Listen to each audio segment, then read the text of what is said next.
always heard about old people that fall on the steps. I just never thought it would be me. Did you know that 1 in 4 seniors fall every year? I'm just lucky it wasn't worse.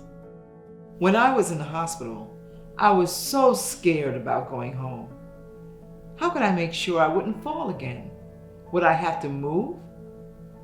My daughter said it's not my home that's the problem. It's the steps. We solved it by calling National Ramp. The same day she called, this gentleman met my daughter at the house, and we did a video call to plan a ramp design that fits into my life. The ramp was installed before I was discharged from the hospital.